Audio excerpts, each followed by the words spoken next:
Good morning, YouTube. Auto Buddy Joe here. We're going to be taking a little break from the rat rod and starting on 72 Chevelle that I acquired roughly 2 years ago. It's been sitting in the same spot for 30 years in a barn. It was in a front-end collision in 1989. And my buddy acquired it from there, and then it's literally been sitting in his garage since then. It's got 35 or 30 years of dust on it, so it's pretty dirty, and we just got it dug out yesterday, so we're going to be pulling it out today. After this video, after this clip right here, I'm gonna go drive down there and we're gonna pull it out today. So yeah, it's gonna be a a full build. I'll be showing all the steps, rebuilding the motor. This is my 15th Chevelle, and I have never ever in my life had a car that needed so little work. It's not rotted anywhere.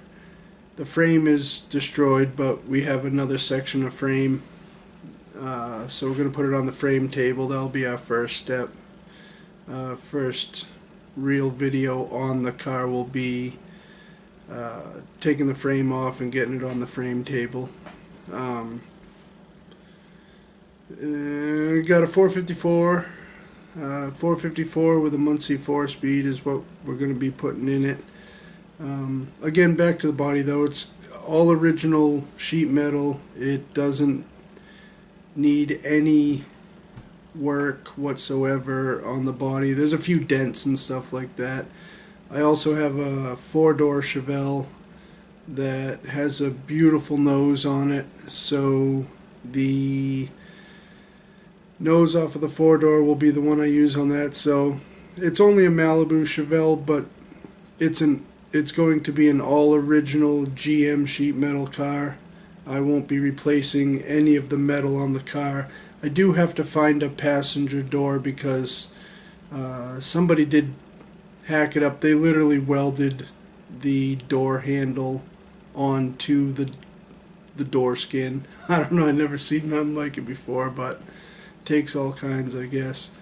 Don't forget to like and subscribe. This one's going to be a pretty fun project, pretty straightforward really. It's not really any major humps to get over, but in future videos we will be rebuilding the 454.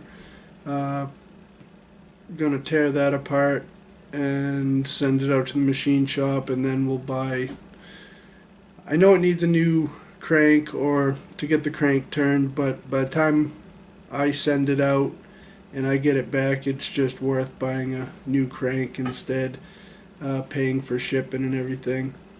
So yeah, that one's gonna, we'll do a full rebuild on that motor, and I know it's gonna need a crank because I spun a bearing in it in one of my other Chevelles probably 5 years ago.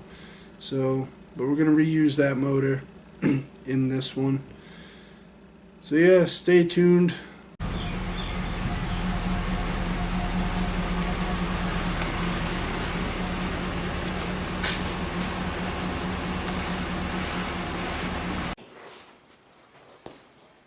Here it is, 1972 Chevelle.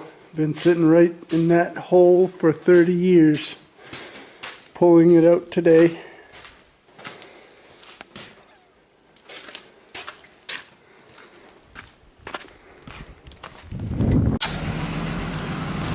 Well, there we are, pulling her out.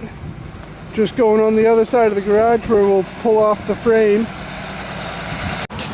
Alright, there she is. We're going to take this one, and we're going to take the green one off the lift, and that's going to drive straight through the door there,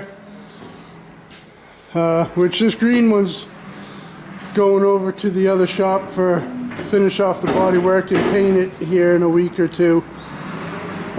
So this one's going to end up going on the lift, and we'll pull the frame out, put the frame on the frame table, and put that back together. No keys, but we got the trunk open. This is probably why this car was in a front-end collision. Pretty solid though.